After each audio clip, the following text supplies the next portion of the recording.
Ini beberapa catatan ini nanti dibuat dalam rekomendasi. Yang pertama DPD ya setuju ya, dan juga DPD dan Kementerian Desa ya sepakat untuk masa jabatan 9 tahun 2 periode. Ya, seperti itu. Ini mohon disampaikan ke masing-masing konstituen. Jadi bapak-bapak yang ada di Komite 1 nanti segera melakukan reses dan menyampaikan hasil rapat ini Pak Menteri ya kepada masing-masing kepala desa. Silakan dikumpulkan kepala desa di masing-masing provinsi.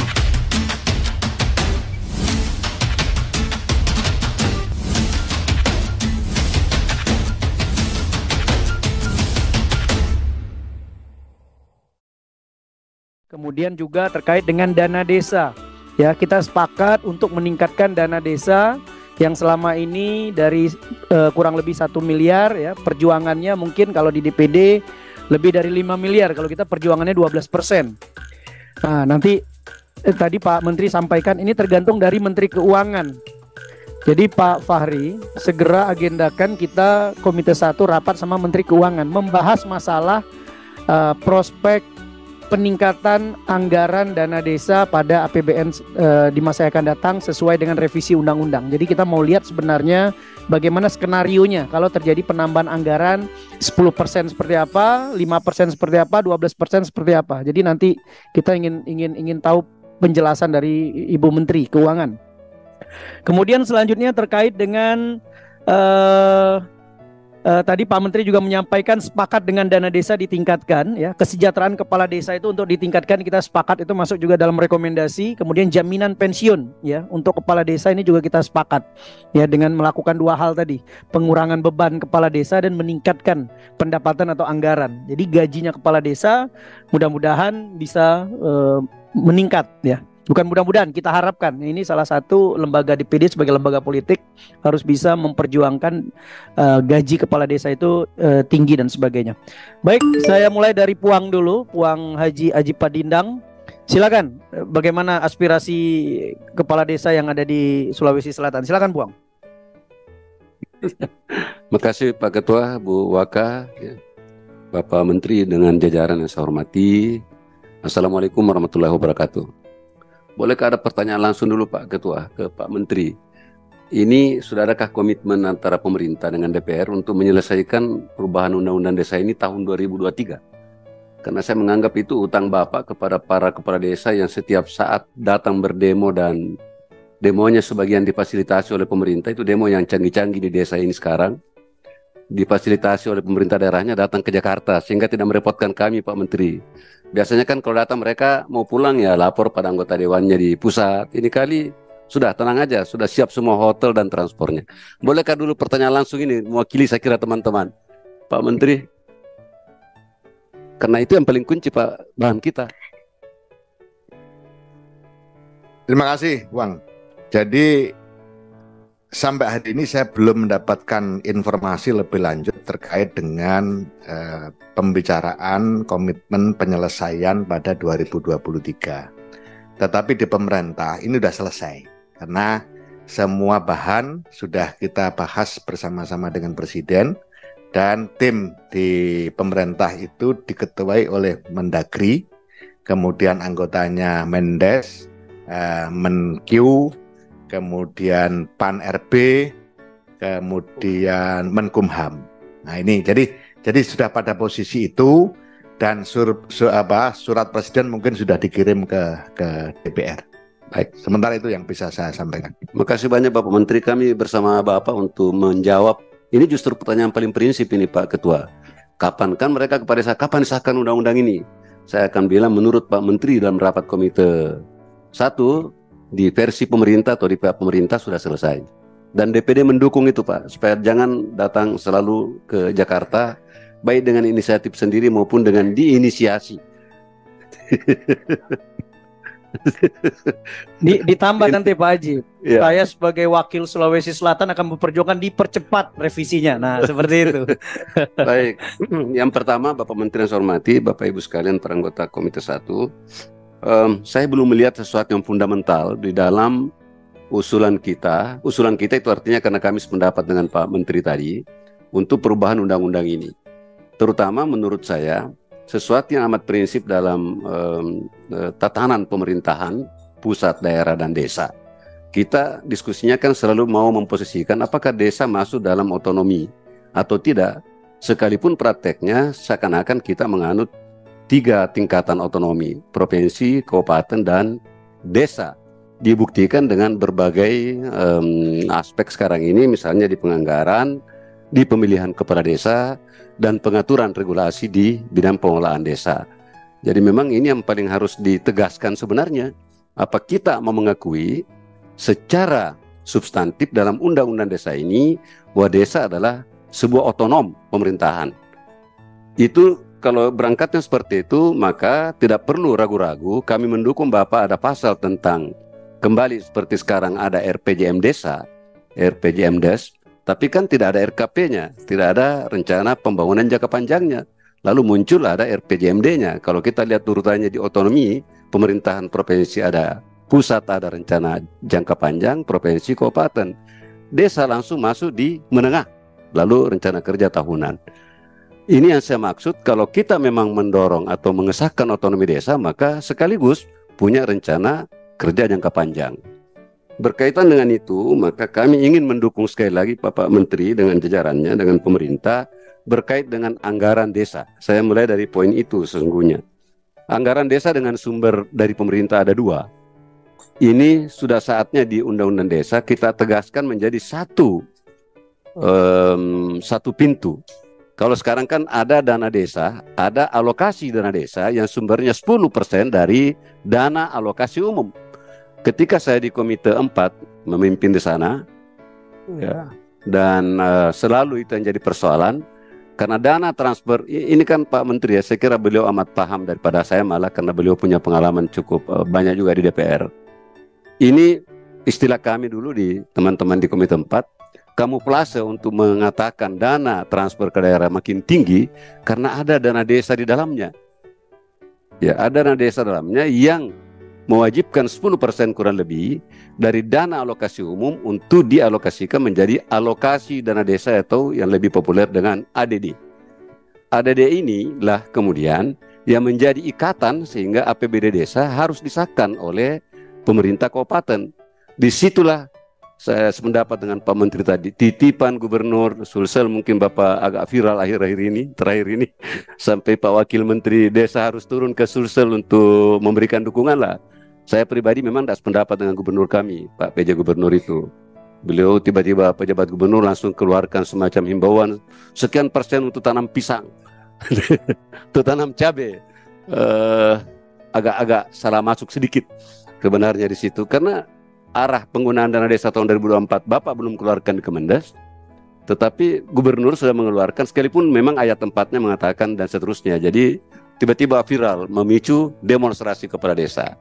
Ini yang membuktikan bahwa begitu banyaknya kepentingan pemerintah, anggaplah kepentingan baiknya, tetapi menumpang kepentingan subjektif di baliknya. Dan ini yang merepotkan Pak Menteri Desa, karena regulasi di bidang penanganan desa diatur oleh paling tidak tadi yang sudah disampaikan, uangnya Kementerian Keuangan, pemerintahannya Kementerian Dalam Negeri, dan pembangunannya oleh Kementerian Desa. Saya lebih mendukung Bapak sebenarnya satu pintu ini. Kalau memang pemerintah, kebijakan pemerintahan kita mau mendorong peningkatan peran Kementerian Desa, maka berikanlah kewenangan sepenuhnya pada Kementerian Desa. Bahwa ada kaitan dengan pemerintahan, ya nanti Kementerian Desa yang mengakomodasi, begitupun Kementerian Keuangan, bukan mentang-mentang uangnya dari Kementerian Keuangan, kira-kira begitu. Jadi poin pertama adalah satunya pintu dana desa. Ya. Jadi alokasi dana desa atau ADD yang 10% dari DAU ditarik kembali, disatukan dengan dana desa yang 72 atau 73 triliun kurang lebih itu, sehingga memang dia akan berakumulasi Bapak Menteri kurang lebih 20% jadinya. Tapi kami sering hitung-hitung Pak, yang 10 DAU saja itu dan alokasi umum saja itu belum cukup persis hitungannya. 10% dialihkan digunakan oleh untuk ADD. Ada daerah yang sudah itu, tapi di Sulawesi Selatan contohnya belum 50%. Kabupaten itu betul-betul mengalokasikan 10%. Tapi ada justru lebih. ada justru lebih. Nah, ini menandakan atau menimbulkan juga persoalan kecemburuan antar kabupaten. Kenapa di kabupaten A ADD-nya lebih tinggi? Karena jumlah desanya lebih kurang. Di kabupaten B ADD-nya rendah karena jumlah desanya banyak. Ini tidak terlalu terbuka di permukaan sebenarnya, sehingga kami merekomendasikan, menyarankan kepada Bapak Menteri, ini memang butuh pembicaraan tingkat kementerian, terutama di Kementerian Keuangan. Jujur saja saya melihat Kementerian Keuangan ini hanya mau mengatakan, oh dana transfer ke daerah itu sekian. Karena ada dana desa, ada alokasi dana desa yang menumpang tanda kutip di DAU, ya 10%. Kalau itu dikeluarkan maka dana transfer ke daerah meningkat. Dana desa sekalipun dia masuk dalam sebutlah rekening dana transfer ke daerah juga, ada kajalannya Pak Menteri ya, ini Pak Dirjen, jangan masuk dalam dana transfer ke daerah ini dana desa ini. Saya sudah banyak diskusikan dengan teman-teman kami di keuangan Pak. Kalaulah kita mengenal istilah tugas pembantuan, kan ada 3 tugas pemerintahannya. Kalau kita melihat di tugas pembantuan, bisakah dengan kata tugas pembantuan, maka dana desa langsung pusat ke desa. Dan kalau kita atur di undang-undang berarti bisa, kan cuma sumbernya di undang-undang. Apa bedanya sekarang dana desa semula harus melalui kas desa, lalu dibuatkan kesepahaman dan atas nama kepercepatan, maka Kementerian Keuangan mentransfer langsung ke kepala desa yang seharusnya melalui kas daerah. Tapi kan bisa juga langsung ke kepala desa Pak ya. Nah, apa bedanya kalau ini ADD yang 10% dari DAU ditarik kemudian langsung ditransfer dari Kementerian Keuangan ke desa. Dengan demikian sudah real kurang lebih 20% dana desa. Tinggal memang arah penggunaannya seperti yang diharapkan para kepala desa, peningkatan tunjangan perangkat desa, bolehkah dia menggunakan untuk infrastruktur desa seperti kantor dan sebagainya. Itu poin kedua. Dan berkait dengan itu catatan kami Bapak Menteri adalah APBD desa, RKPD desa, RPJM desa. Ini sudah banyak kami lakukan kajian dengan Bapak punya perangkat lapangan yang namanya pendamping desa untuk bagaimana bisa disederhanakan. Sebenarnya kita jujur aja Pak Ketua Komite ya dan Bapak Ibu anggota sekalian. Pemerintah kabupaten saja dengan keterbatasan sumber daya aparatnya menyusun APBD desa. Saya 4 periode anggota DPR Provinsi Pak Menteri. Pemerintah provinsi saja menyusun APBD ya, ya sudahlah. Apalagi tingkat kemampuan perangkat desa kita, ya sekretaris desa yang bukan lagi ASN pun misalnya, ya itu juga satu catatan misalnya bagaimana mereka menjadi P3K, kan itu juga perjuangannya para sekretaris desa ini, bagaimana dia minimal menjadi pegawai dengan istilah P3K, ya supaya ada kepastian. Itu poin berikutnya adalah, mohon maaf Pak Ketua Komite karena Ibu ya, Sylvie katakan. Yang ketiga adalah tentang BUMDes. Sekalipun sudah ada PP 71 bagian daripada Undang-Undang Cipta Kerja yang memberikan status hukum bagi BUMDes sebagai suatu badan hukum, prakteknya di desa dan daerah belum disepahami nih Bu Dirjen. Masih perlu mungkin penekanan lebih lanjut bagaimana yang dimaksud BUMDes sebagai suatu status badan hukum. Ya kalau saya pribadi memang tidak terlalu sependapat. Kenapa tidak BUMDes itu berbentuk koperasi atau berbentuk lembaga keuangan desa? Badan usaha milik desa dengan analog badan usaha milik daerah BUMN adalah dia adalah semacam bukan dia badan hukum usaha desa. Ini ada di PP 71, masih menimbulkan ambivalen di tingkat desa. Terakhir adalah sedikit lagi tentang desa adat. Saya lihat di usulan Bapak belum tegas juga tentang desa adat. Saya belum baca baik-baik usulan DPR. Saya ingin sarankan supaya desa adat ini dipertegas pengaturannya lebih lanjut dalam perubahan undang-undang desa, karena status desa adat di Bali dan status desa adat di Sumatera Barat dalam kaitan dana desa saja contohnya kan menimbulkan ini, apalagi di Aceh di kampungnya Pak Parwazi, antara gampong dengan istilah gampong dengan desa. Jadi lahirkan desa adat dan desa pemerintah istilahnya kalau di Bali ya, desa negara. Jadi saya harap ini desa adat mungkin ada penyempurnaan regulasi. Terakhir adalah ini aspirasi para pendamping desa Bapak Menteri. Pendamping desa kita amat mendukung sebenarnya bagaimana pembangunan desa bisa berlangsung dengan begitu baik, dan saya mengetahui persis karena banyak binaan kami di sana, ada adik saya di sana. akses informasinya ke Pak Menteri itu cukup bagus dengan sistem aplikasi. Kita memang tidak bisa kaget kalau Presiden pun bisa tiba-tiba menjelaskan sesuatu tentang berapa jalan dibangun oleh dana desa dan berapa ini karena para pendamping desa ini inline dengan Kementerian Desa terhadap laporan perkembangan di desa. Sayangnya mereka masih butuh penguatan kewenangan agar para pendamping desa memiliki kewenangan yang kuat untuk mengevaluasi APBD desa. Bahkan seandainya Pak Menteri ini cuma pemikiran dari mereka mengusulkan. Ini kan malah terkadang di Musrembang Desa ini hanya sekedar ya fasilitator, pendamping. Padahal dialah yang cukup berperan di dalam mendorong para kepala desa bisa berbuat lebih baik, terutama kepala desa yang baru dengan tingkat kemampuan yang masih sangat terbatas. Singkatnya saya sampaikan di sana adalah ada penegasan dari Menteri Desa yang mungkin kaitan dengan Menteri Dalam Negeri agar pendamping desa betul-betul dilibatkan dalam penetapan kebijakan di tingkat desa. Banyak kepala desa juga agak berbeda pendapat dengan pendamping desanya, Pak Menteri. Saya kira Ketua Komite 1, mohon maaf karena agak panjang. Sekian, Assalamualaikum warahmatullahi wabarakatuh. Saya maklumi betul ya, karena ini aspirasi desa disampaikan ke anggota DPD. Bayangkan kalau aspirasi 72.000 desa itu langsung kepada Pak Menteri. Mungkin Pak Menteri akan nyampaikan 7 hari 7 malam. Kita akan mendengarkan. Saking banyaknya gitu. Baik, saya ambil dari sebelah kiri dulu ini. Ya, dari Ibu Evi, ya silakan. Dari NTB, aspirasi desanya seperti apa? Silakan. Terima kasih pimpinan.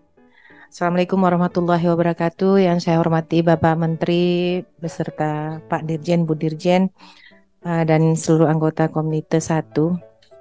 Sebetulnya pertanyaannya sudah banyak sudah diborong semua oleh Puang. Terima kasih sudah mewakili. Tapi ada beberapa hal masukan dari kita untuk perubahan undang-undang ini. Jadi di situ Pak, pendidikan minimal calon kepala desa ini mungkin hal yang sepele. Itu SMP harusnya diminta minimal SMA lah Pak Pak Menteri. Oke, yang kedua perlu penegasan termuat dalam Undang-Undang Nomor 6, penegasan lebih detail regulasi pelaksanaannya itu Permendri tentang aset desa agar termuat detail tentang teknis pembagian desa yang merupakan desa pemekaran. Jadi aset desa pemekaran itu belum ada aturan teknisnya, Ibu.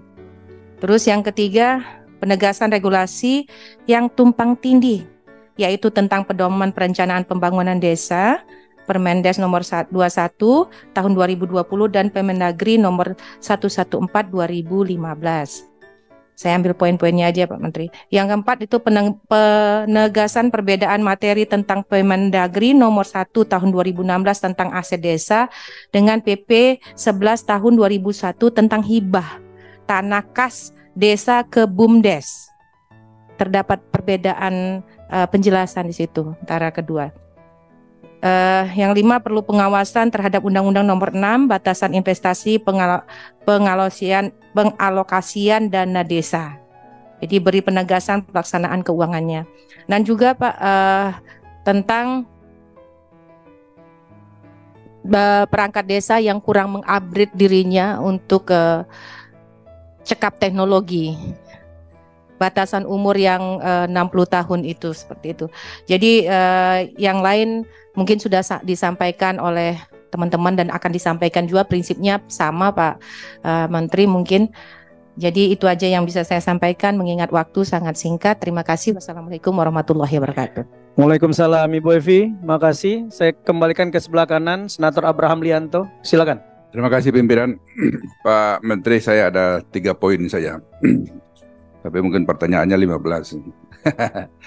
Ya, to the point. Yang pertama, saya apresiasi dulu Pak Menteri sudah menginjakan kaki kemarin di Rote, Provinsi Paling Selatan, Kabupaten Paling Selatan, dan itu pada HUT Undang-Undang Desa yang ke-9, kalau tidak salah, datang lengkap timnya.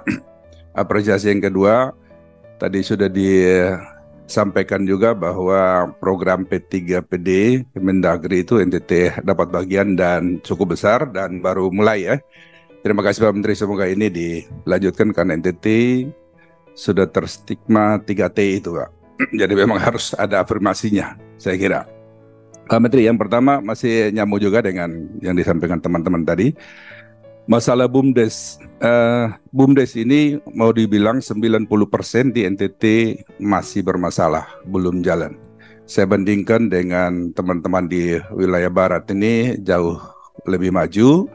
Karena pertama kita miskin infrastruktur, kita miskin SDM.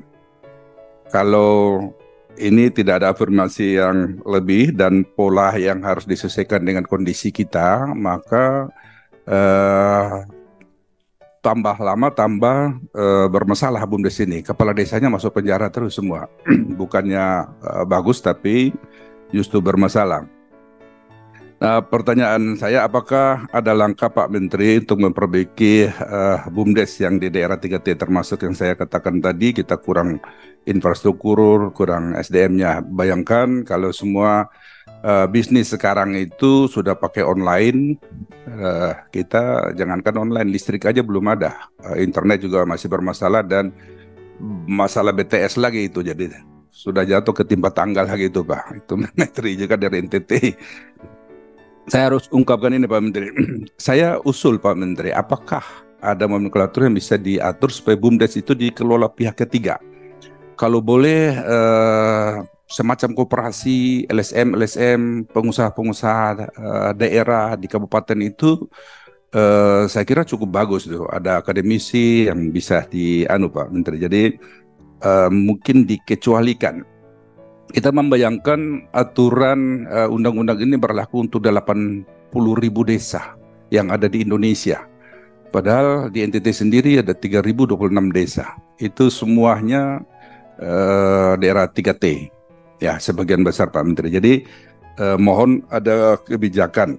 Termasuk juga Pak Menteri, kalau boleh dana desa itu nomenklaturnya jangan dibatasin sampai ke detail, tetapi mungkinkah apakah ada sistem semacam presentasi begitu, 40%, 30% boleh dikasih kewenangannya kepada kepala desa dan juga perangkatnya untuk bisa mengatur sesuai dengan kebutuhan di sana.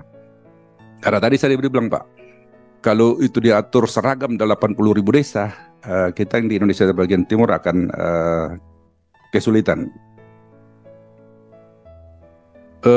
Kemudian yang kedua Pak Menteri, saya sedikit juga melihat program Pak Menteri soal JDA, Jaringan Desa ASEAN. Ini cukup bagus, kan saya melihat NTT juga termasuk perbatasan dengan Timor Leste. Saya ambil pembanding di daerah-daerah perbatasan. Kalau bicara tentang ekonomi itu di Malaysia dulu, Thailand, Sijori lah, begitu. Itu bagus itu. Jadi masyarakat desa bisa dikembangkan dengan contoh-contoh yang baik, tapi bisa kita kembangkan UMKM-nya. Nah, jadi usaha-usaha di desa-desa perbatasan itu bisa melakukan semacam ekspor-impor gitulah. Nah, saya mau tanyakan Pak Menteri, apakah ini sudah ada tindak lanjut itu JDA itu tadi, sehingga kalau di provinsi-provinsi perbatasan seperti kita bisa mendorong itu, desa-desa perbatasan itu bisa UMKM-nya bisa lebih maju, bahkan bisa berdagang antar negara dengan support daripada dana desa ini. Nah, apakah BUMDes bisa dilibatkan di sana?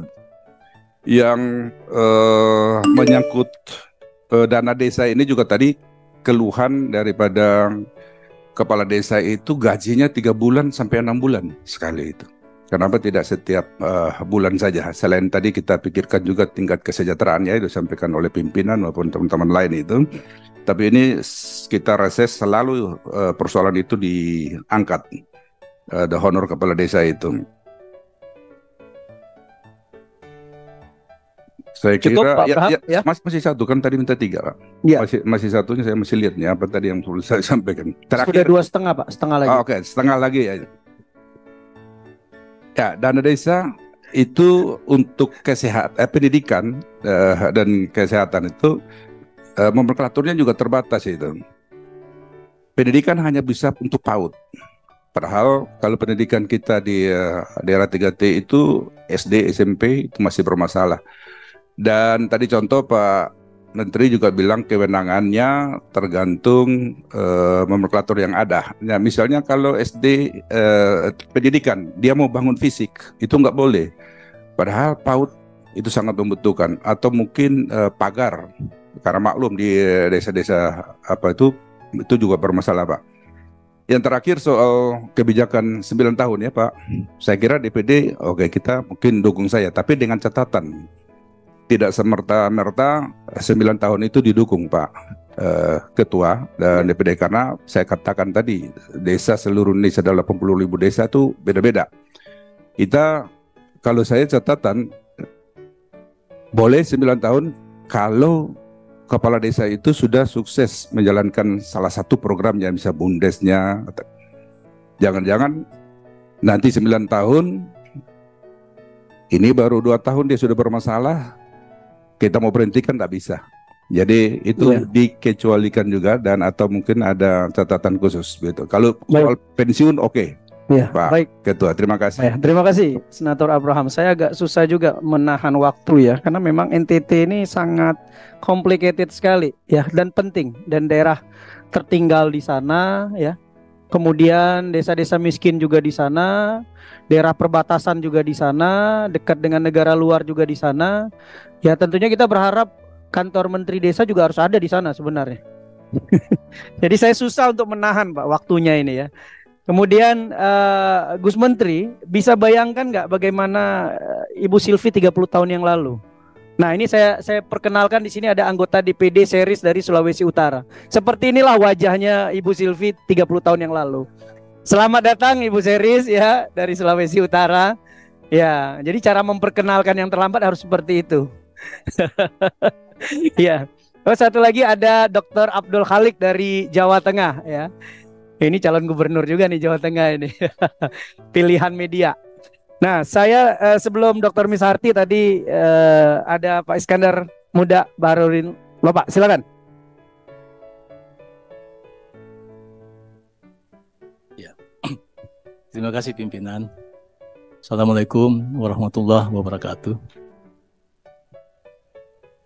Pimpinan dan rekan-rekan anggota Komite 1 yang saya hormati, Pak Menteri dan jajaran yang saya hormati. Kalau kami sebagai anggota DPD ini kan salah satu mitra kerja yang paling dekat di daerah itu ya pemerintah desa Pak Menteri. Oleh karena itu banyak sekali aspirasi memang yang masuk ke kami, yang tentu wajib kita sampaikan kepada Pak Menteri ini. Yang pertama Pak Menteri, yang terjadi sekarang kan pengelolaan dana desa itu rujukannya diatur oleh Permenku dan Permendes sekarang ya. Nah tentu layak idealnya dana desa ini harus diberikan kewenangan sepenuhnya kepada pemerintah desa. Ya, jadi banyak hak usul desa tidak sesuai dengan kebutuhan desa.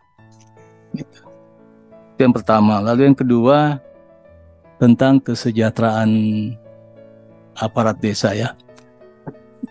Gaji kepala desa di Sulawesi Barat itu Pak Menteri rata-rata 2,5 juta. 2,5 sampai 2,7 juta. Kepala dusun 1 juta. Nah ini yang mereka sangat minta kepada kita untuk bagaimana gaji mereka itu bisa dinaikkan. Dan itu dibayarkan per triwulan. Ya, jadi harusnya ada mungkin bisa gaji mereka dibiayai dari dana desa mungkin Pak Menteri ya, bukan dari ADD ya, atau yang bersumber daripada APBD gitu. Lalu yang ketiga, ini apa benar atau tidak ada isu pendamping desa mau ditiadakan. Ini dari mereka, dari para para kades di sana, apa benar atau tidak itu. Karena menurut mereka kan sangat pendamping desa ini sangat perlu lah. Karena kan banyak kepala desa punya keterbatasan ya. Gitu Pak Menteri. Lalu yang terakhir Pak Menteri, di Sulbar itu banyak sekali kantor desanya yang sangat memprihatinkan, tidak susah. Jadi begini, yang masuk kategori desa mandiri yang bisa membangun kantor desanya kan. Nah tentu diharapkan juga bagaimana dana desa ini bisa dipakai untuk merenovasi atau membangun kantor desanya supaya layak lah, manusiawi lah Pak Menteri.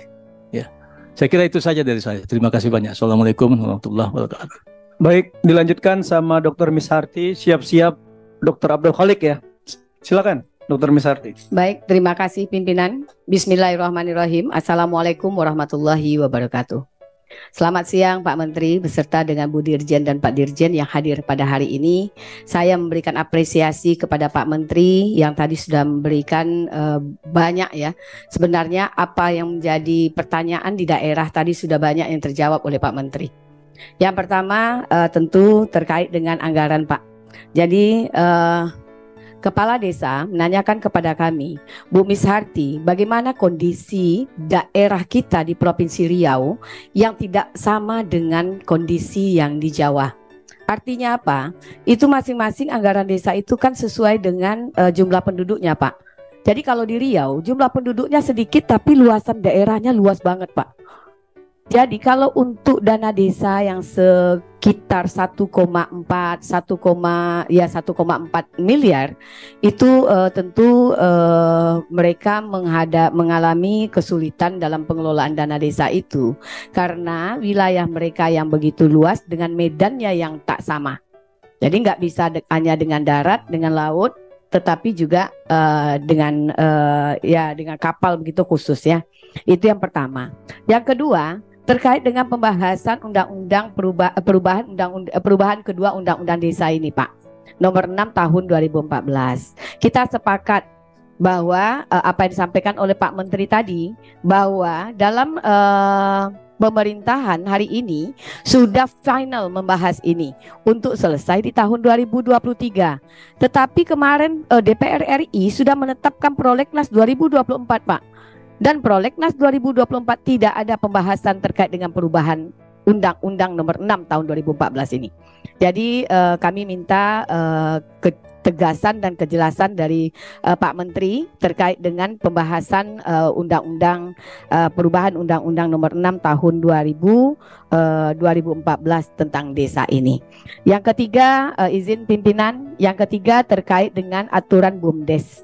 Jadi ini mumpung ada Ibu Dirjen, Bu, terkait dengan BUMDes ini, mungkin karena sosialisasi yang kurangkah atau karena apa saya nggak tahu Bu. Jadi BUMDes ini dananya itu digunakan untuk membuat kios pulsa, membuat kios. Jadi sepertinya bukan untuk pemberdayaan masyarakat desa. Kalau hanya untuk bikin kios pulsa mungkin atau untuk solar gitu, saya pikir itu cukup dengan kita bikin aja koperasi mungkin ya, tak perlu BUMDes gitu. Jadi saya minta arahan petunjuk lain dari Pak Menteri melalui Bu Dirjen, Bu Lina yang hadir hari ini untuk bisa bagaimana sih pemanfaatan BUMDes ini untuk bisa pemberdayaan masyarakat desa dan menjadikan desa mandiri itu terwujud. Dan terakhir, saya garis bawahi terkait yang diusulkan oleh Pak Iskandar Muda Baharudin Lopa. Jadi, Kepala Desa juga mengeluhkan kepada kami Pak Menteri bahwa dari dana desa itu tidak bisa digunakan untuk pembangunan kantor desa. Jadi mereka ini nggak punya kantor Pak. Bagaimana kepala desa akan berkantor kalau tempatnya aja nggak ada? Selain daripada itu, karena ini ruang lingkupnya pedesaan, untuk pembangunan ruang kelas baru SD atau madrasah ibtidaiyah pun tidak bisa. Jadi bagaimana pendapat Bapak dan apa sih solusinya kalau seandainya Pak Kepala Desa ini ingin membangun kantor desa atau ruang kelas baru untuk SD dan untuk madrasah ibtidaiyah.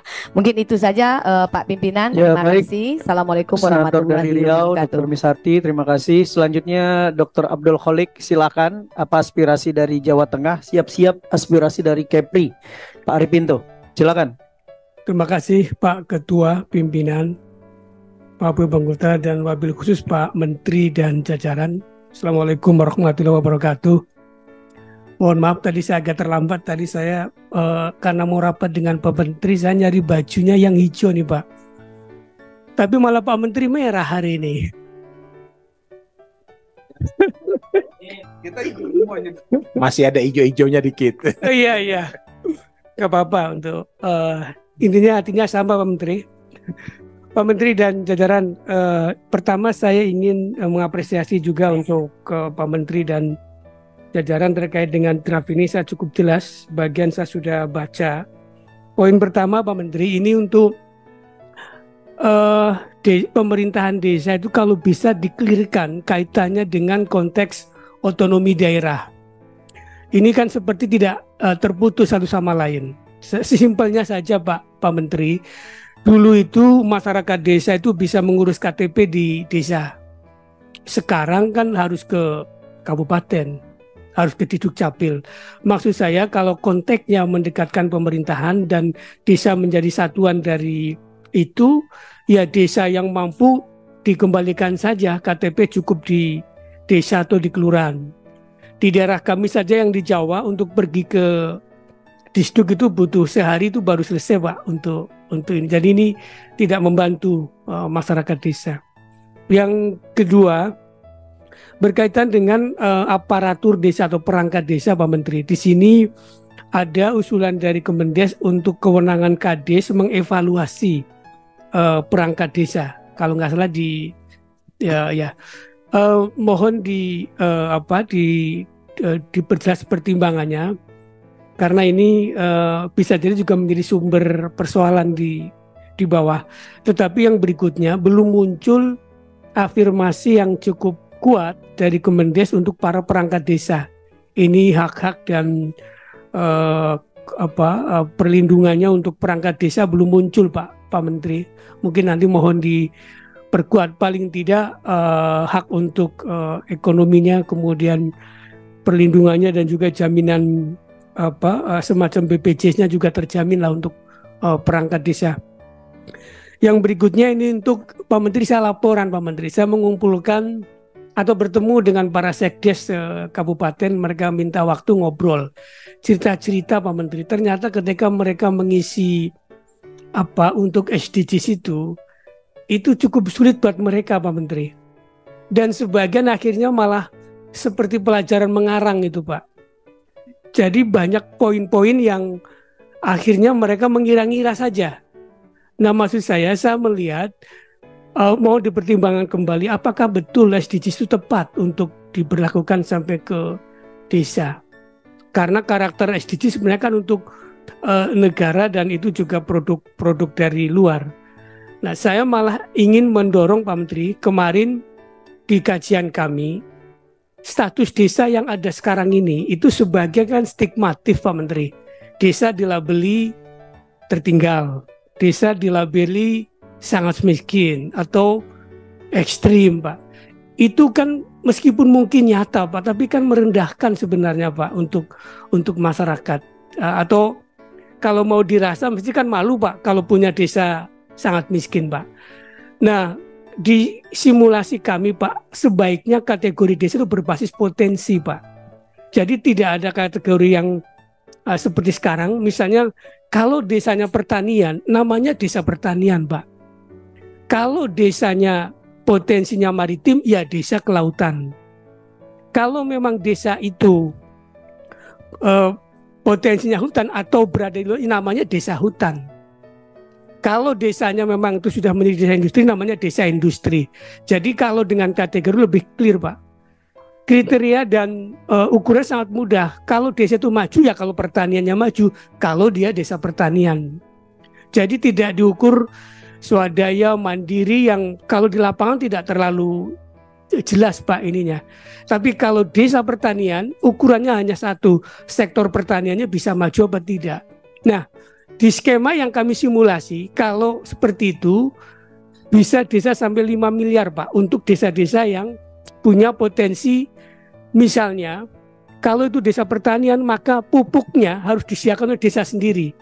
Jadi BUMDes bisa membuat pupuk organik, jadi nggak perlu tergantung pupuk kimia.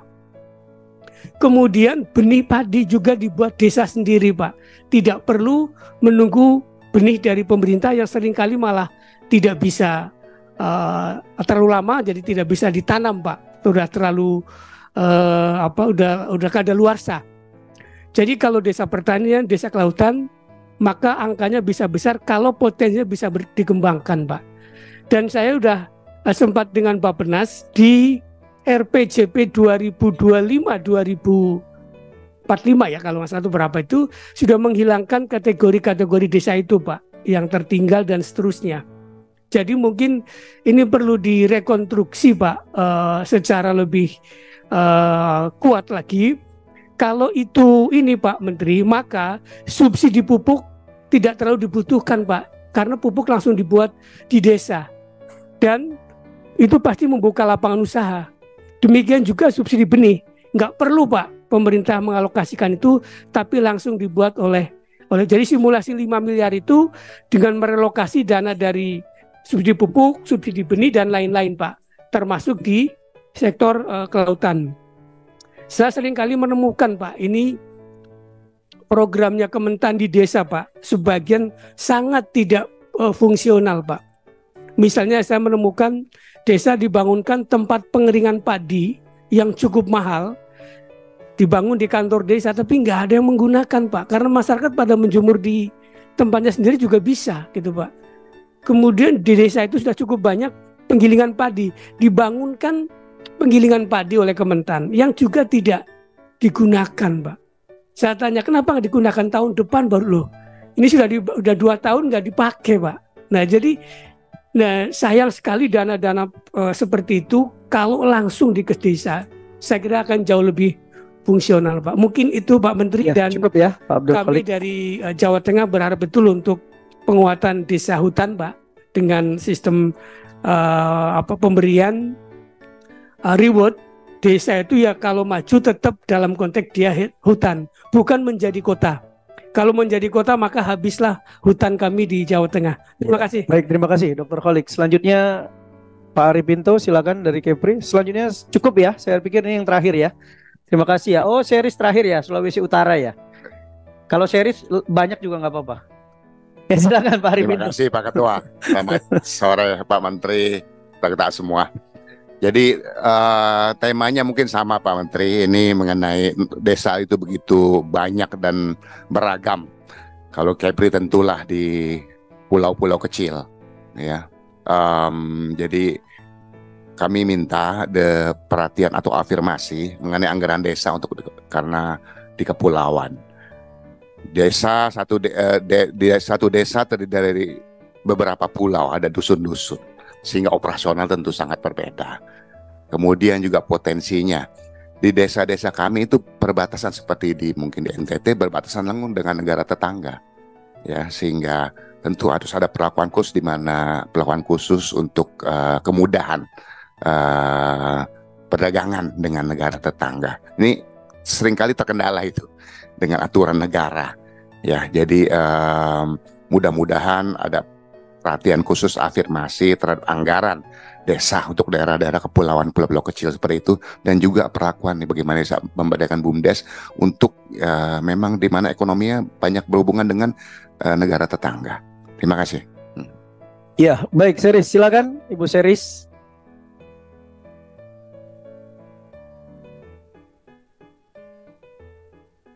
Sebentar aja. Terima kasih, mohon maaf sebelumnya pada pimpinan dan Pak Menteri, karena tadi saya habis antrin anak imunisasi Pak, dimohon izin. Iya, anak kedua. Karena waktu sudah mepet, mungkin saya hanya menambahkan sedikit. Saya yakin tadi beberapa poin sudah disampaikan oleh para senior-senior. Mohon izin Pak Menteri, saya Cherry Sariat dari Sulawesi Utara. Jadi di Sulawesi Utara itu terkenal dengan keindahan alamnya, Pak. Jadi di tempat saya Bolaang Mongondoraya, di sana ada 4 kabupaten dan 1 kota.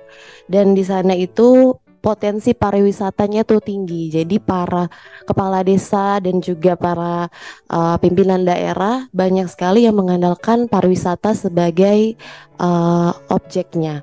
Jadi kemarin harus saya sampaikan bahwa waktu reses kemarin, waktu pertemuan dengan para kepala-kepala desa, atau di sana sebutannya itu Sangadi. Di sana paling banyak aspirasinya itu terkait pariwisata.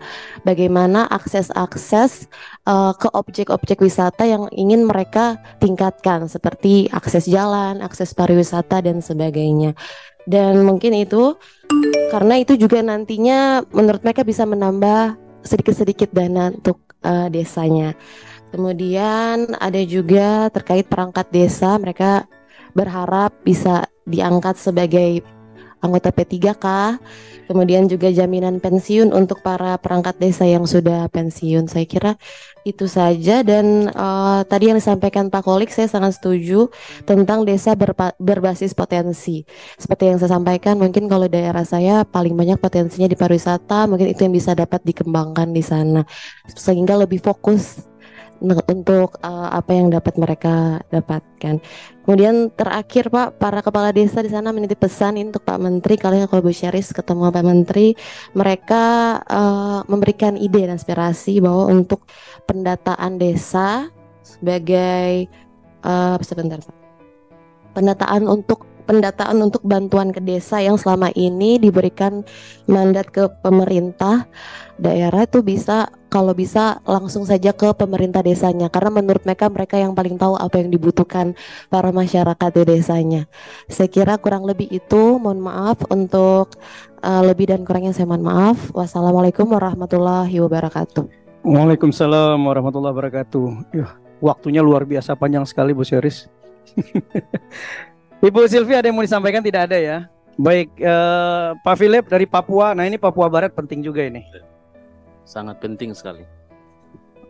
Ya. Baik, Pak Menteri, jajaran yang saya hormati, pimpinan dan Bapak Ibu sekalian yang saya hormati. Yang pertama, terima kasih Pak Menteri. Saya secara pribadi dan mewakili masyarakat dari Papua, sebenarnya sudah berkali-kali bersyukur dan berterima kasih pada Pak Gus Dur. Karena dampak Pak Gus Dur itu kita punya identitas ini dikembalikan. Kita disebut orang Irian Pak dulu. Padahal kita bukan orang Irian, tidak ada artinya. Irian tidak tahu dari mana dibawa bahasa begitu. Nah, tapi Gus Dur lah kemudian kita menjadi orang Papua. Nah, kita juga bangga karena Gus Dur salah satu presiden yang memahami bagaimana membangun Papua yang baik dan benar. Ya, dari Presiden Soeharto sampai dengan sekarang ini pun yang tersimpan dalam hati sanubari orang Papua hanya Presiden Gus Dur.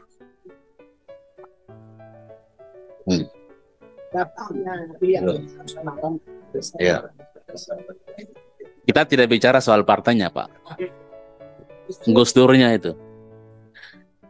Pak Menteri, saya harap mungkin ini menjadi bagian terpenting bagi filosofi dasar Kementerian Desa dalam membangun desa berkarakter, filosofi kita Pak. Jadi desa-desa di Papua tentu punya karakter tersendiri, termasuk kebijakan, afirmasi dan lain sebagainya dibandingkan dengan desa secara umumnya. Ini yang paling penting. Kenapa saya sebutkan demikian Pak Menteri? Karena rata-rata kepala desa itu adalah kepala suku. Kepemimpinan kolektif, kepemimpinan suku, kepemimpinan tradisional itu mencerminkan juga bagaimana membangun desa mereka. Jadi perbandingan desa dari Nusantara dengan desa di Papua lebih unggul, maju lebih cepat desa-desa Nusantara dibandingkan dengan desa-desa yang dipimpin oleh desa-desa tradisional Papua. Nah, ini saya ambil contoh BUMDes.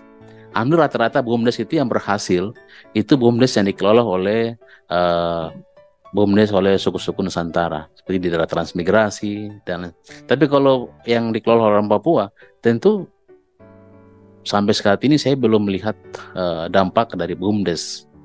Justru sebaliknya dana desa itu lebih banyak dikelola oleh masyarakat sesuai dengan kebutuhan-kebutuhan lain. Saya pikir ini jauh lebih penting untuk penataan bagaimana tidak ada ketergantungan dana desa, tetapi bagaimana dana desa itu bermanfaat dalam aspek ekonomi, tapi ekonomi yang terkait dengan kondisi dan kebutuhan desa-desa tradisional. Itu yang pertama, Pak Menteri. Yang kedua, Pak Menteri, saya ingin begini, Pak Menteri. Papua ini kan kalau kita bicara dana, sumber dana sangat banyak dananya, Pak. Tapi kenapa sampai masih dana daerah termiskin, tertinggal? Ini ada satu hal saya ingin jadikan, karena berdasarkan hasil penilaian saya di lapangan, pemerintah atau desa lebih memanfaatkan dana desa itu lebih condong, mereka mengakui bahwa kami lebih akui dana desa daripada dana otonomi khusus, Pak. Jadi kalau kita bicara tentang keberhasilan alokasi dana otsus yang afirmasi ini pun mereka mengatakan kami tidak pernah tahu dana otsus Papua. Tapi kalau dibicara tentang efektif dan keberhasilan dana, maka lebih cepat orang bahwa kami lebih bangga dengan dana desa. Nah, artinya bahwa dana desa ini lebih condong bermanfaat untuk pembangunan di desa. Nah, sekarang tinggal tata kelolanya, Pak. Apabila ini dikelola dengan baik dan benar dalam aspek penguatan ekonomi desa, saya pikir akan jauh lebih bermanfaat. Yang berikut, Pak Menteri Desa, saya lihat desa-desa termiskin di Papua itu lebih condong kepada desa-desa, justru desa-desa yang penghasil sumber daya alam, Pak. Jadi terbolak-balik ini. Nah, maka saya sarankan, Pak, mungkin nanti dalam amandemen undang-undang desa kita harus tekankan tentang pemanfaatan sumber daya di desa itu juga harus diperuntukkan sekian persen bagi desa. Jadi desa tidak lagi alokasi dengan dana desa, tetapi sumber-sumber pendapatan daerah, baik itu APBN maupun APBD dari sumber daya alam itu harus diperuntukkan sekian persen bagi desa, sehingga desa itu tidak susah atau tidak miskin, tapi ada sumber-sumber pendapatan yang juga bersumber dari sumber dana bagi hasil dan lain sebagainya. Yang terakhir, Pak Menteri, sejumlah kampung-kampung di Papua itu tentu beda dengan di Jawa, Pak. Saya harap, Pak Menteri, ada afirmasi tentang registrasi desa, Pak. Kalau dilihat tentang jumlah desa, Pak, jumlah penduduk desa tidak mungkin akan memenuhi syarat, Pak. Tidak mungkin, Pak. Kami tidak bisa memenuhi syarat desa yang diharapkan karena penduduknya sedikit. Ya. Kalau nanti penduduknya sedikit, dana desa pun sedikit. Dibandingkan dengan jumlah penduduk di Pulau Jawa, desanya banyak. Anggarannya makin besar, Pak Dr. Kolim, dan desanya. Papua makin sedikit dana desanya. Walaupun nilainya 1 miliar sekian, hitung-hitung pun tetap teman-teman di daerah Jawa lebih besar, kan desanya lebih banyak. Nah, oleh sebab itu, Pak Menteri, saya harap dalam pembentukan desa ada afirmasi tentang syarat-syarat terbentuk desa, ya, termasuk juga terkait dengan alokasi dana desa.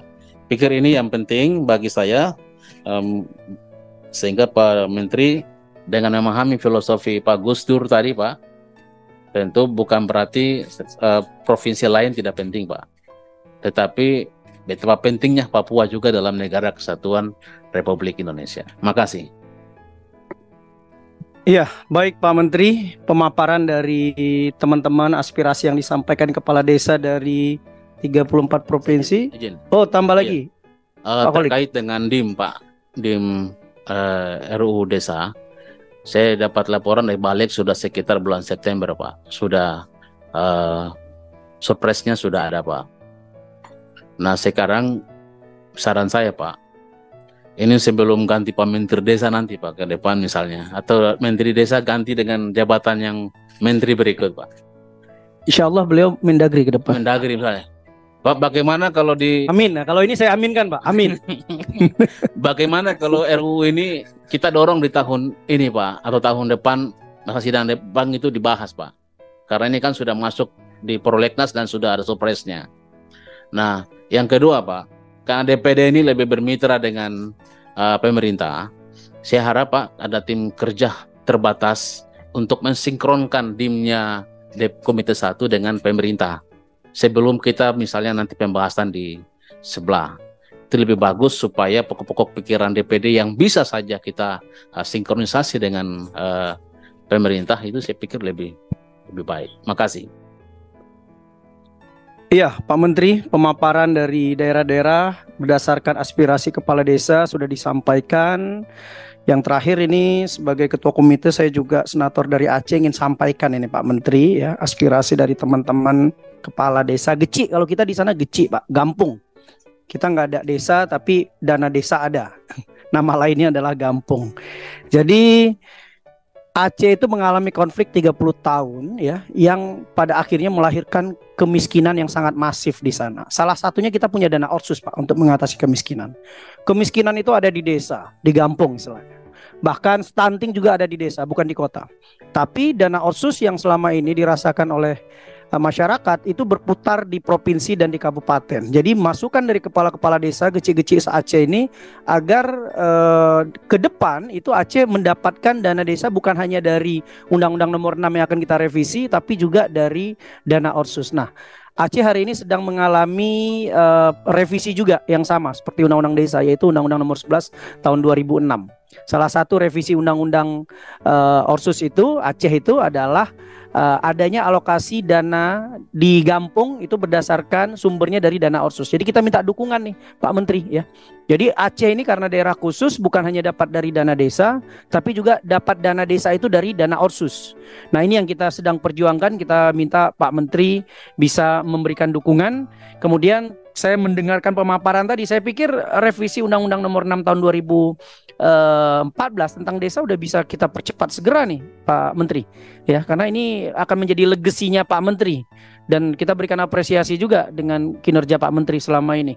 Kemudian juga perjuangan 9 tahun ya, masa jabatan kepala desa dengan batas 2 periode yang kita batasi. Saya pikir ini menjadi perjuangan yang harus segera disahkan ya. Dana desa yang selama ini sangat terbatas 1 miliar ya, kita perjuangkan di atas 5 miliar per desa. Ini yang setidaknya menjadi perjuangan DPD juga yang juga diamini oleh Pak Menteri. Kemudian kita sepakat nih dana desa ditingkatkan, bahkan kesejahteraan kepala desa itu bahkan pendapatannya ditingkatkan, gajinya kalau bisa di bawah minimal UMR. Ya, dengan beban kepala desa itu dikurangi. Dan yang sangat penting jaminan pensiun ya, jaminan sosial untuk kepala desa itu harus ada. Jadi masa jabatan kepala desa setelah sudah tidak lagi menjabat ada pensiun. DPD ada pensiun, DPR ada pensiun, DPRD gubernur dan sebagainya, menteri ada pensiun, kepala desa kenapa tidak ada pensiun? Ini yang harus kita perjuangkan. Dan yang sangat penting adalah ini ada wacana menghapuskan pendamping desa. Jadi kita sepakat di DPD ini ke pendamping desa harus dilanjutkan, bahkan harus ditingkatkan. Kita nggak sepakat dihapuskan. Oleh karena itu, yang terakhir adalah kita memberikan apresiasi kepada Pak Menteri untuk meningkatkan kinerja dengan Komite 1 yang lebih masif lagi. Baik Pak Menteri, banyak sekali tanggapan dan pertanyaan. Saya kasih waktu buat Pak Menteri ya, yang sangat luar biasa ini untuk memberikan tanggapan. Silakan Pak Menteri. Terima kasih Bapak Ibu sekalian, Pak Ketua.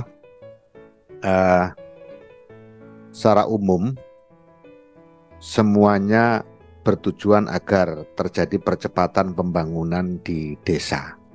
Ini hampir semua sama, termasuk terkait pemanfaatan dana desa. Jadi semua berpikiran agar dana desa ini betul-betul memberi support untuk percepatan pembangunan di desa, karena memang hakikatnya agregatif dari keberhasilan pembangunan di desa adalah keberhasilan pembangunan nasional. Ini yang paling substantif. Nah, namun semua ini kemudian ada barrier-barrier, ada tantangan, ada kondisi objektif, sehingga ada yang sudah bisa diterapkan, ada yang masih menjadi wacana. Satu contoh, pemanfaatan dana desa untuk kantor desa. Terus terang, aspirasi ini banyak sekali memang dari desa-desa. Namun, kalau ini kemudian hari ini kita loloskan secara massal ke seluruh level desa, tentu akan banyak masalah terkait dengan kebutuhan warga masyarakat. Keberadaan dana desa itu yang penting kan mensejahterakan masyarakat. bukan sekedar mendekatkan pelayanan. Sementara hari ini kita masih melihat bahwa pelayanan kepada masyarakat terkait dengan administrasi masih bisa tercover meskipun kantor desanya belum representatif.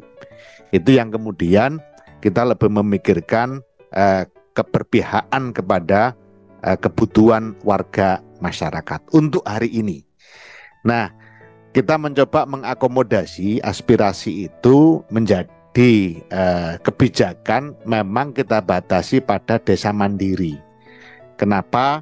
Karena desa mandiri kecenderungan kebutuhan anggaran untuk infrastruktur dasar itu sudah hampir selesai. Dengan kata lain, infrastruktur dasar sudah terpenuhi, maka infrastruktur yang penunjang itu mulai boleh diakomodasi dengan dana desa. Itu pun masih kita batasi. Sementara urusan pemerintahan desa itu urusan pemerintah kabupaten, urusan pemerintah Kementerian Dalam Negeri.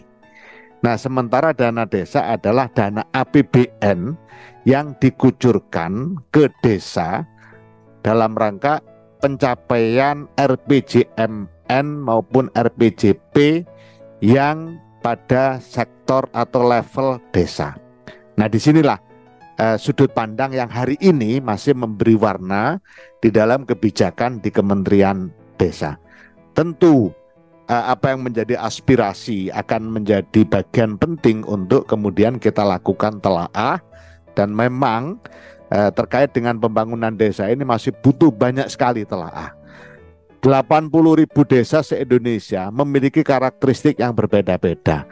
Itulah makanya di dalam SDGs desa kita tidak menggunakan 17 goals sebagaimana SDGs global, tapi kita tambahkan satu goals lagi, yaitu kelembagaan dinamis dan budaya desa adaptif. Ini langkahnya adalah agar pembangunan di desa betul-betul bertumbuh pada akar budaya, bukan pembangunan yang menjiplak tanpa memperhitungkan kondisi objektif desa. Itulah makanya di dalam percepatan pembangunan desa kita juga menggunakan pola replikasi dengan modifikasi. Jadi boleh replikasi tapi harus modifikasi. Ini yang juga kita coba terapkan di dalam kebijakan transmigrasi, yang kebetulan juga menjadi bagian dari kewenangan Kementerian Desa, Pembangunan Daerah Tertinggal dan Transmigrasi. Meskipun masih harus merubah regulasi. Salah satu contoh bagaimana pembangunan rumah-rumah transmigran itu tidak model petak seperti sekarang ini, sehingga terjadi perbedaan yang cukup signifikan dengan warga masyarakat setempat. Nah, pembangunan rumah transmigran diharapkan ke depan itu menyesuaikan dengan tradisi dan budaya yang ada di lokasi transmigrasi. Ini juga dalam rangka mempercepat adaptasi warga masyarakat transmigran dengan warga masyarakat setempat. Namun itu pun tidak bisa dilakukan sendiri oleh Kementerian Desa, karena terkait dengan banyak sekali kementerian. Orkestrasi di dalam pemerintah ini memang dibutuhkan sekali supaya program-program ini bisa bersinergi, termasuk terkait tadi dengan desa-desa perbatasan. Kita sudah menginisiasi agar BUMDes bisa melakukan ekspor komoditas-komoditas unggulan, namun kita terkendala dengan regulasi-regulasi lain yang menghambat itu. Salah satunya adalah hari ini kita ingin potensi di Malang misalnya, dengan anggrek yang luar biasa pasarnya di dunia internasional, supaya kita bisa menjadi bagian penting dari suplai anggrek internasional atau suplai anggrek global, biar tidak didominasi oleh Thailand. Sementara kita punya banyak sekali jenis-jenis yang bisa diekspor. Sampai hari ini setelah berproses kurang lebih setahun masih belum bisa berangkat meskipun barangnya sudah siap. Ini sudah sama-sama kementerian, apalagi kemudian masyarakat yang mengurus. Nah itu coba bisa dibayangkan, ini sudah sama-sama kementerian, bahkan saya sudah berkali-kali minta untuk ketemu sesama menteri. Nah, ini satu contoh yang paling sederhana. Sementara di Thailand untuk ekspor anggrek hanya hitungan jam, bukan hitungan hari. Nah, ini satu masalah tersendiri.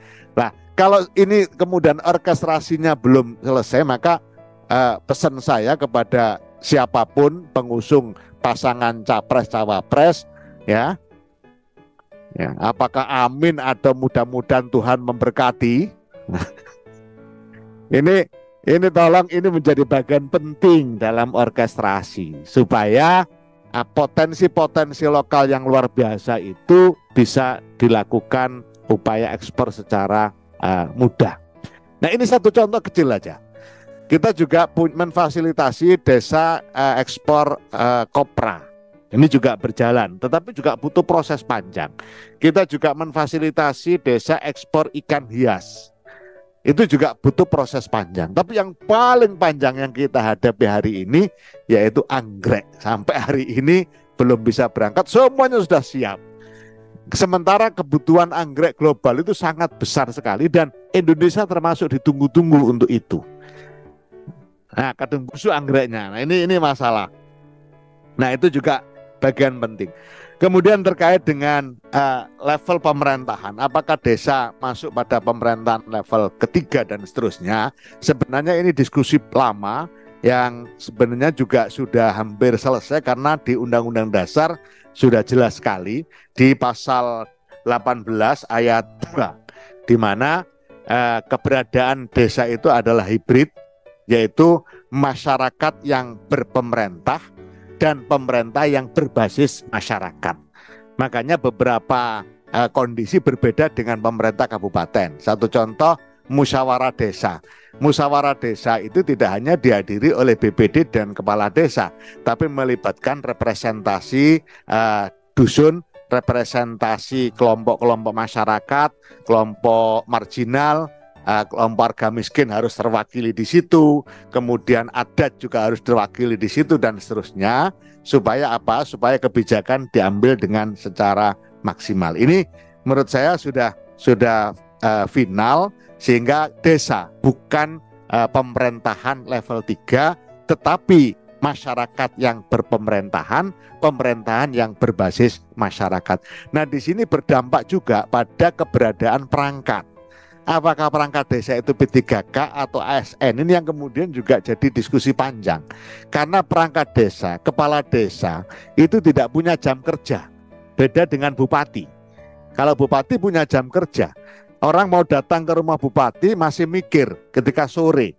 Kalau toh dia datang, ajudannya, penjaga rumah sudah bilang tidak ada, meskipun bupatinya ada di situ, bubuk dan terusnya.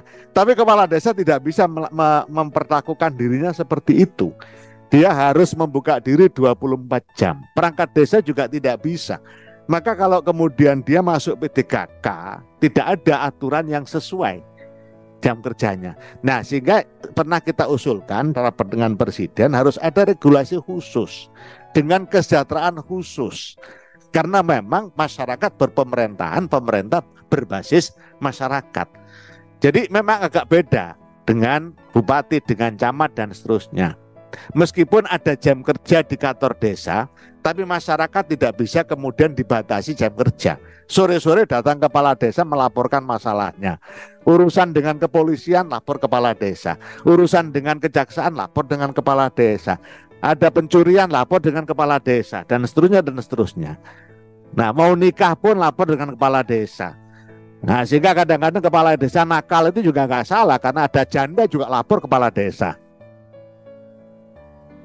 Nah, ini yang menurut saya memang harus ada pembahasan agak khusus, dan saya sangat terima kasih kepada Bapak Ibu di DPD yang sangat lengkap tadi, semua aspirasinya lengkap banget, dan ini menunjukkan bahwa DPD ini betul-betul punya perhatian terhadap desa.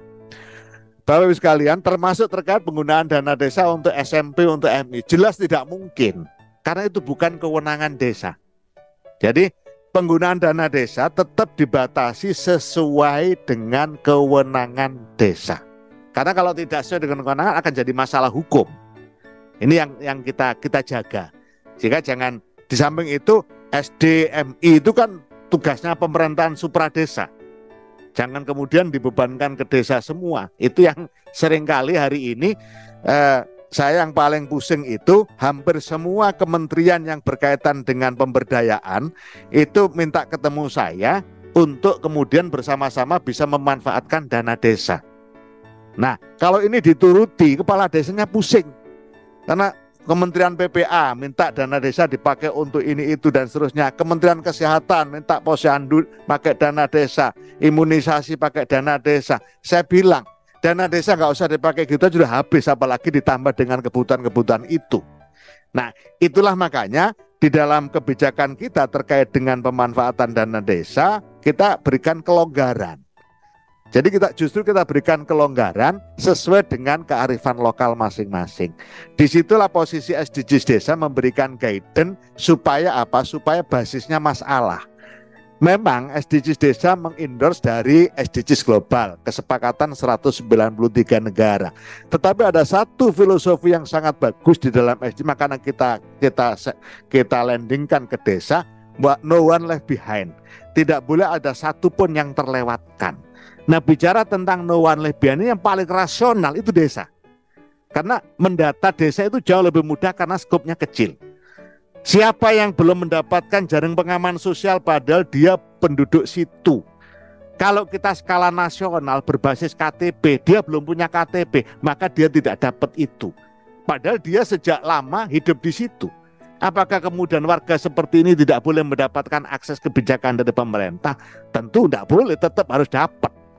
Tetapi karena dia tidak punya KTP maka tidak dapat, karena selalu store-nya data harus pakai KTP. Nah, desa lah yang bisa menyelesaikan itu, karena warga desa lah yang tahu bahwa dia sudah tinggal di situ bertahun-tahun.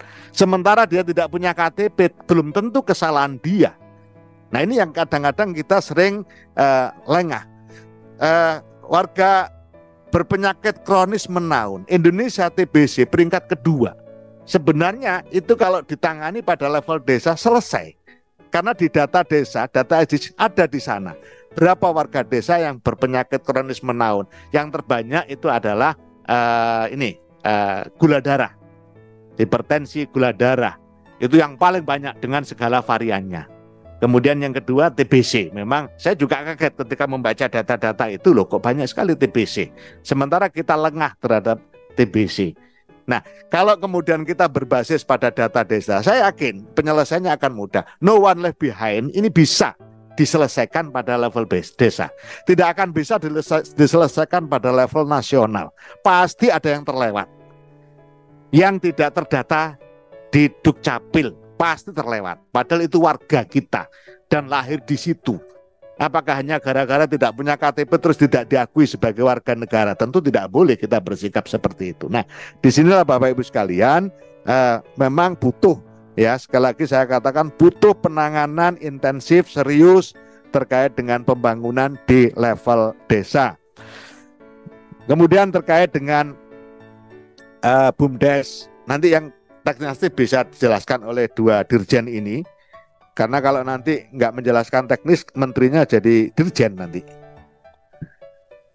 Terkait dengan BUMDes, memang ini butuh proses, ya butuh proses. Tetapi so far so good lah, artinya yang jalan juga banyak, yang sudah produktif juga banyak. Nah, BUMDes itu sebenarnya sebuah payung, karena di dalam BUMDes bisa saja mendirikan perseroan yang melibatkan pihak ketiga. Tapi kalau BUMDes tidak bisa dengan pihak ketiga, tapi dia bisa bikin anak perusahaan atau apapun namanya yang melibatkan pihak ketiga. Dan ini kita rekomendasikan, karena kita paham betul kalau semua dikelola oleh struktur pemerintah itu hampir dipastikan akan gagal. Dalam tanda kutip ya, kita tidak menafikan yang berhasil, tapi banyak. Saya ketua DPRD, pimpinan DPRD 2 periode di Jawa Timur. Permasalahan yang paling banyak saya hadapi adalah BUMD, ya kan? Hampir sama semua BUMD. Waktu saya jadi ketua DPRD Jombang juga sama, BUMD yang nggak produktif tapi dipertahankan karena itu tempat penampungan tim suksesnya bupati dan gubernur. Setahu saya, Ini omongannya orang yang tidak berhasil jadi gubernur. Nah, jadi ini makanya BUMDes kita atur sedemikian rupa supaya betul-betul produktif. Dan BUMDes itu ada dua, BUMDes yang memang melaksanakan fungsi produksi sehingga dia menghasilkan sesuatu dan dapat keuntungan. Ada BUMDes yang hanya melaksanakan fungsi konsolidasi. Dia tidak mendapatkan keuntungan apa-apa. UMKM di desa dikonsolidasi oleh BUMDes. Sehingga BUMDes itu betul-betul melaksanakan fungsi konsolidasi agar UMKM produksinya bagus, berkualitas, packagingnya bagus, pemasarannya bagus. Karena BUMDes memang dilahirkan untuk sebesar-besarnya kesejahteraan masyarakat desa. Nah, kalau ada BUMDes yang tidak berpikir untuk kesejahteraan masyarakat desa tadi misalnya dicontohkan, itu berarti keluar dari jalur yang sebenarnya. Itu perlu diluruskan. Waladhdallin. Nah, itu maksud saya. Meskipun ketua komite berat untuk untuk amin itu. Sehingga nanti pada saat beliau jamaah subuh dan maghrib isya, pada saat setelah waladhdallin diem saja itu. Jadi Bapak Ibu sekalian yang saya hormati, sekali lagi saya sampaikan terima kasih, dan banyak sekali memang PR-PR yang harus kita benahi terkait dengan pembangunan di desa, termasuk gaji kepala desa. Triwulan itu betul, itu bukan hanya cerita-cerita. Saya setiap hari menangani masalah itu, dan ini sangat terkait dengan pemerintah daerah. 10% itu wajib. Jadi itu jelas. Kurang dari 10% sebenarnya harus ada sanksi.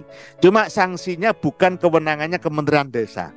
Nah, kalau sanksinya Kementerian Desa sudah sanksi sejak lama itu. Karena kita temukan banyak sekali pemerintah daerah yang tidak mengalokasikan. Maka saya sepakat sebenarnya usulan untuk menjadi bagian integral dari dana desa. Dana desa 5 miliar, 10 miliar itu sangat rasional ketika totalitas itu menjadi bagian dari integral dana desa. Kesejahteraan kepala desa, perangkat desa, urusan jaring pengaman sosial dan seterusnya. Cuma ini bayangan saya itu baru bisa kita lakukan di desa pada level desa mandiri. Nah, begitu juga tentang atributisasi. Desa mandiri, apakah desa pertanian, desa ini sebenarnya urusan narasi yang dibangun dan dari sudut pandang mana. Nah, itulah makanya bisa saja kita sebut desa pertanian. Bahkan hampir semua kementerian itu punya program di desa. Bahkan MK pun punya program di desa. Namanya desa konstitusi. Awalnya saya sendiri bingung, kok desa konstitusi. Ya, akhirnya saya ikut hadir di Padang. Ternyata memang bagus juga untuk pendampingannya MK terkait dengan desa konstitusi. BNN punya desa bersinar. Kemudian statistik BPS punya desa cantik. Kemudian banyak lagi semuanya. KPK punya desa anti korupsi dan seterusnya. Nah, ini sebenarnya dari sudut pandang saja. Nah, bagaimana kemudian semua kementerian yang masuk ke desa itu dikolaborasikan oleh desa. Ini yang penting. Sehingga ketika desa butuh, ya silakan masuk. Tapi kalau desa merasa nggak butuh, ya jangan dipaksakan. Termasuk pembangunan di desa. Contoh-contoh tadi banyak sekali kita temukan. Desa nggak butuh embung, tetap dibangun embung. Setelah embungnya jadi, tetap nggak ada airnya. Desa nggak butuh embung, tetap dibangun embung. Setelah embungnya jadi, airnya banyak, tapi tidak bisa mengairi sawah. Kenapa? Karena embungnya lebih rendah daripada sawahnya. Nah, ini kasus-kasus begini kita temukan. Itu karena tidak mengajak desa bermusyawarah. Nah, disinilah kearifan kita sebenarnya dituntut agar semua kebijakan di desa itu dibahas bersama-sama dengan warga masyarakat desa, yang forumnya sudah kita sediakan, namanya Forum Musyawarah Desa, yang melibatkan bukan sekedar BPD tapi representasi masyarakat desa. Saya kira itu secara umum, karena kalau saya jawab semua nanti selesai isya. KTP, ya ini pasti di luar kewenangan saya untuk bisa menjawab, karena desa kesulitan mengisi SDGs desa. Sebenarnya bukan kesulitan mengisi, kesulitan IT-nya. Karena tidak ada data yang tidak sesuai dengan lapangan. Jadi kalau dilihat lapangannya pasti bisa ngisi. Misalnya bicara tentang, jadi SDGs kita bagi kewilayahan, kemudian keluarga, kemudian warga. Nah di sini ketika ngomong kewilayahan, memang butuh butuh keseriusan untuk berpikir untuk kewilayahan. Misalnya kita bicara tentang berapa luasan lahan pertanian. Ini kalau terdata betul, kebijakan subsidi pupuk apapun itu mudah banget. Kepemilikan lahan warga. Warga ini sebenarnya kenapa pupuk itu selalu tidak tepat sasaran? Karena kebanyakan warga desa itu buruh tani. Sementara hitungan subsidi pupuk bukan didasarkan pada warga, tapi didasarkan pada luasan wilayah. Ya nggak nyambung. Nah makanya seharusnya pupuk itu, subsidi pupuk misalnya, bagi warga pemilik lahan di bawah 0,5 hektar, gratis pupuknya, jelas. Bagi pemilik lahan, bukan penggarap. Nah sementara warga desa terbanyak adalah buruh tani, penggarap, penyewa. Ketika dapat subsidi, bukan penyewanya yang dapat subsidi, tapi pemilik lahannya yang dapat subsidi pupuk. Ini yang jadi masalah. Nah ini juga menjadi bagian penting dari tanggung jawab kita semua. Ya kesimpulannya masih banyak lah PR-PR tadi yang memang apa yang disampaikan oleh Bapak Ibu anggota Komite 1 DPD ini semuanya benar. Jadi tidak ada satupun yang tidak benar, tinggal kapan ini bisa diimplementasikan, dalam kondisi yang bagaimana, kapan yang hari ini bisa diimplementasikan dan kapan yang belum. Itu aja sebenarnya masalahnya. Semuanya betul, urusan KTP betul, urusan lain-lainnya semuanya betul. Nah, pendamping desa itu justru sering memang ada cara berpikir yang terbalik. Ketika desa sudah mandiri, seakan-akan keberadaan pendamping desa itu tidak dibutuhkan lagi. Isu itu muncul karena memang dari ini desa mandiri sudah banyak. Sehingga bayangannya ketika desa sudah mandiri, tidak butuh lagi namanya tenaga pendamping desa. Padahal menurut saya itu terbalik. Justru semakin mandiri desa, maka semakin dibutuhkan namanya tenaga pendamping. Kalau desa tertinggal, sangat tertinggal, berkembang, mungkin satu pendamping bisa mendampingi lebih dari satu desa, tapi justru desa mandiri tidak bisa. Satu desa harus dampingi satu pendamping. Kenapa? Karena tantangannya jauh lebih abstrak. Tantangannya jauh lebih kompleks dibanding desa tertinggal. Desa tertinggal, sangat tertinggal, berkembang, itu hanya tantangannya infrastruktur. Infrastruktur selesai, dia naik kelas. Tapi ketika desa mandiri, dia bicara tentang pertumbuhan ekonomi yang sebenarnya dan peningkatan SDM yang sesungguhnya. Ini tantangan utamanya, dan ini tantangan semua negara. Amerika yang luar biasa ekonomi aja pernah kolaps, sehingga tiap tahun mereka bicara pertumbuhan ekonomi. Kita selalu bicara bagaimana regenerasi hari ini bisa menyiapkan generasi masa depan yang lebih bagus. Nah itu bicara tentang kualitas pendidikan masyarakat desa dan seterusnya. Nah semakin kompleks tantangan yang dihadapi, maka semakin dibutuhkan yang namanya tenaga pendamping. Jadi saya sepakat ketika narasinya seperti itu, maka sampai kapanpun tenaga pendamping itu dibutuhkan. Saya kira itu Pak Ibu sekalian. Terima kasih. Assalamualaikum warahmatullahi wabarakatuh. Mungkin baik, kita berikan Dirjen. Plus dulu nih. Oh ada tambahan dari Pak Dirjen? Ya. Ada tambahan dari Ibu Dirjen? Atau cukup? Tambah sedikit boleh dari anggota. Cukup. Pak Ketua. 1 menit boleh ya, Pak Bram? Iya, silakan. Ya, saya tertarik statement Pak Menteri terakhir, justru desa mandiri harus banyak tambah pendamping ya. Ini praktis kita berpikir ekonomi gitu Pak ya, supaya tambah besar. Nah, pertanyaan saya justru itu terbalik. Di desa tertinggal ini kan butuh pemberdayaan SDM dan sebagainya. Tapi kalau tadi itu satu pendamping urus 10 desa, seperti tempat saya seperti itu Pak. Nah itu lambat sekali, nanti kita tertinggal terus. Tambah jauh, kesenjangannya tambah jauh. Justru di desa mandiri, tadi itu kalau saya berpikir, dia sudah mandiri, itu dananya dikurangin. Jadi dia tetap stabil, supaya apa? Pemerataan di seluruh Indonesia, 80.000 desa itu harus sama. Kapan saya bisa bermimpi desa di NTT sama seperti di Jawa? Bagaimana caranya? Makasih Pak Menteri. Ya, jadi ini kan sudut pandang, ya sudut pandang. Jadi begini Pak, desa mandiri itu tantangannya adalah pertumbuhan ekonomi dan peningkatan SDM. Dan ini tantangan dari semua negara. Dan sifatnya berkelanjutan, tidak berhenti. Sementara ketika desa tertinggal sangat tertinggal, tantangan utamanya infrastruktur. Makanya pelayan dasar selesai, dia naik kelas. Ya, sehingga pelayan dasar selesai, dia naik kelas.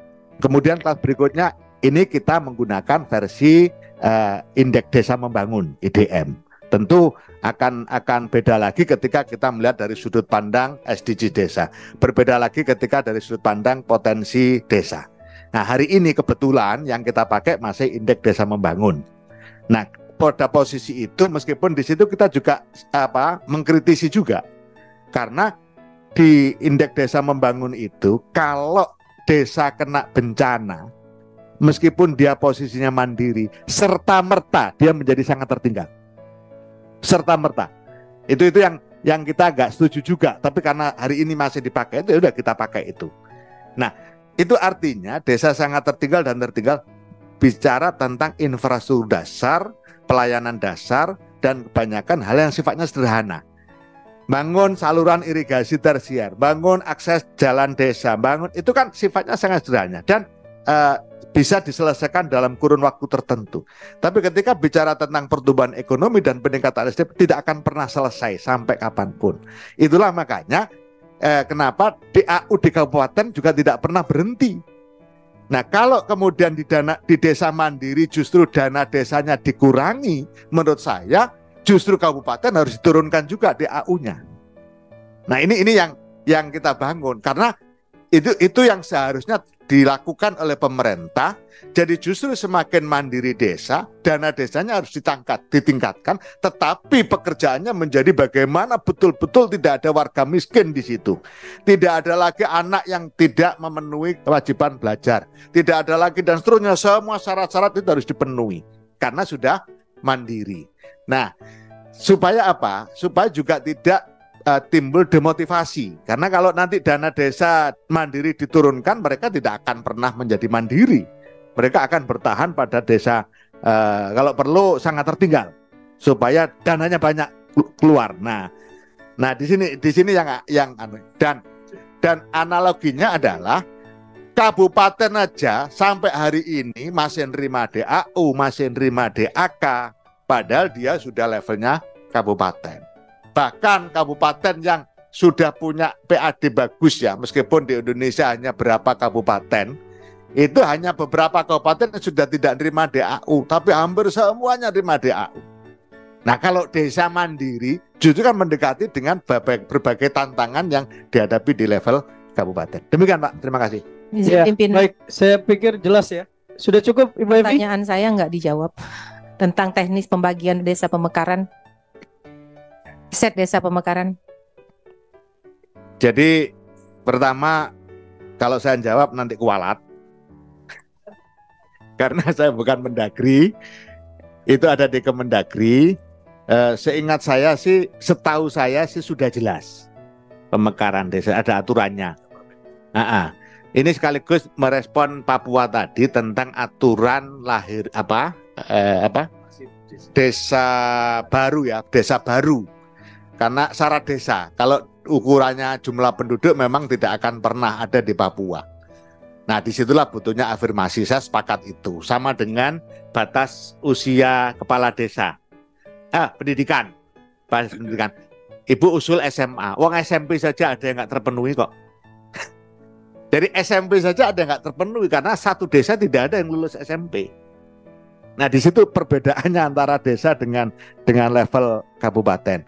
Sehingga ya sebenarnya apa yang ada sekarang memang harus kita lihat pada kondisi objektif hari ini. Tetapi saya sepakat harus ada peningkatan prasyarat untuk menjadi kepala desa.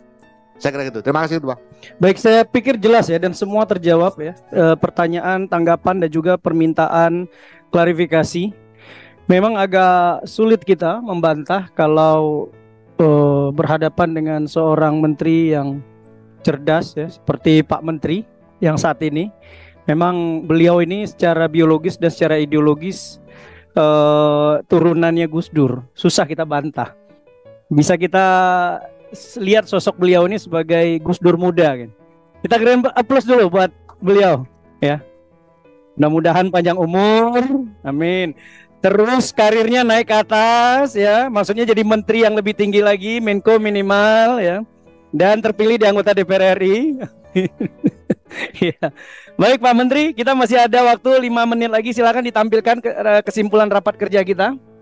Ya. Baik, saya bacakan kesimpulan rapat kerja Komite 1 Dewan Perwakilan Daerah Republik Indonesia dengan Kementerian Desa, Pembangunan Daerah Tertinggal dan Transmigrasi Republik Indonesia Selasa 13 November 2023. Yang pertama, Komite 1 DPD RI bersama-sama pemerintah sepakat untuk mendorong percepatan proses pembahasan revisi Undang-Undang Desa dengan mempertimbangkan substansi materi perubahan Undang-Undang Desa yang telah disusun oleh DPD RI. Gimana Pak Menteri? Kita sudah punya Pak draftnya, tapi kita serahkan nanti menyusul saja Pak, karena ada beberapa poin yang harus kita revisi berdasarkan masa sidang sekarang. Masih ada satu lembaga yang belum kita temukan, yaitu Menteri Keuangan.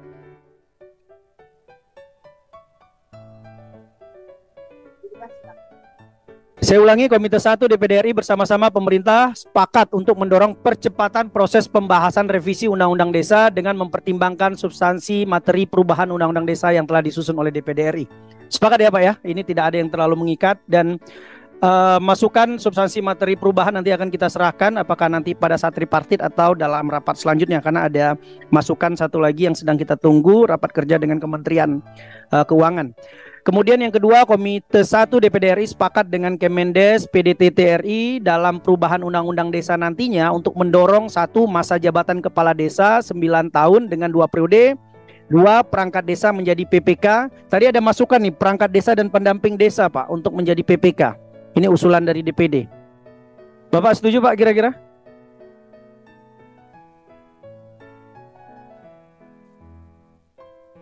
Ya, betul. Poin nomor 2, memperjelas status perangkat desa menjadi PPK. Oh ya, memperjelas status perangkat desa dan pendamping desa. Jadi menjadi PPK hapus.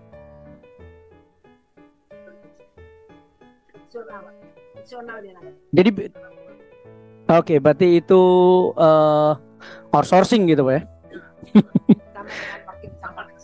Jadi pendamping desa nggak usah, atau ditulis saja memperjelas status perangkat desa dan pendamping desa, nggak usah, cukup perangkat desa saja, perangkat desa aja, gitu ya Pak Philip ya, nanti perangkat desa. Jadi Pak Pimpinan, kami memahami penjelasan Pak Menteri tadi dengan substansi tentang desa, sekalipun memang ini usulan para sekretaris desa dan perangkat desa Pak Menteri, tapi cukup kita tampung karena saya pahami tadi substansi tentang kelembagaan pemerintahan desa Pak. Paham itu? Iya, baik. 3. Peningkatan kesejahteraan kepala desa dan dana pensiun. 4. Mempertegas badan hukum BUMDes. 5. Menegaskan status desa adat. 6. Penyederhanaan pertanggungjawaban dana desa. 7. Adanya pengaturan khusus mengenai desa yang berada di wilayah tertinggal, terdepan, dan termiskin. Ada masukan Pak Menteri? Memperkuat badan hukum BUMDes. Oke, memperkuat peran BUMDes. Iya. Memperkuat peran BUMDes. Badan hukumnya dihapus. Ya, karena badan hukum kan ada PP 71 ya. Sudah jelas Pak Menteri ya. Sudah ya. Cuma implementasinya ya. Jelas ya Pak Menteri ya. Sepakat ya. 3. Komite 1 DPD RI sepakat dengan Kemendes PDTT RI untuk memperkuat pembangunan dan perekonomian desa berbasis potensi desa dengan mendorong peningkatan alokasi dana desa yang bersumber dari APBN sehingga diharapkan desa menerima 5-10 miliar per desa. Harus disampaikan nih perjuangan Pak Menteri ya, tolong disampaikan di 34 provinsi yang diamini oleh DPD RI. Atau sebaliknya, perjuangan DPD yang diamini oleh Pak Menteri. Setuju ya Pak Menteri ya? Yang 3, Komite 1 sepakat dengan Kemendes PDTT RI untuk memperkuat pembangunan dan perekonomian desa berbasis potensi desa dengan mendorong peningkatan alokasi dana desa yang bersumber dari APBN sehingga diharapkan desa menerima 5-10 miliar per desa. Jelas ya Pak Menteri? Oke, baik. Yang keempat, Komite 1 DPD RI dan Kemendes PDTT NTT RI sepakat untuk melibatkan DPD RI bersama-sama mensosialisasikan program-program pembangunan dan peningkatan ekonomi desa di daerah. Tahun politik nih Pak Menteri. Amin Pak ya, amin. Nah baik, terima kasih. Ada 4. Oh nomor 3, coba kembali ke nomor 3. Nomor 2. Dana pensiun itu usulan di draft saja nanti Pak. Dana Purna Bakti, baik. Dana Purna Bakti. Baik, sepakat ya Pak Menteri ya. Baik, ada 4 kesepakatan yang kita setujui bersama dengan Pak Menteri. Terima kasih atas kehadiran Pak Menteri yang hadir pada saat ini. Kita berikan aplaus yang terakhir ya. Saya tutup. Wabillahi taufiq wal hidayah. Wassalamualaikum warahmatullahi wabarakatuh. Ayo foto dulu, foto. Oh iya, penandatanganan bersama dulu.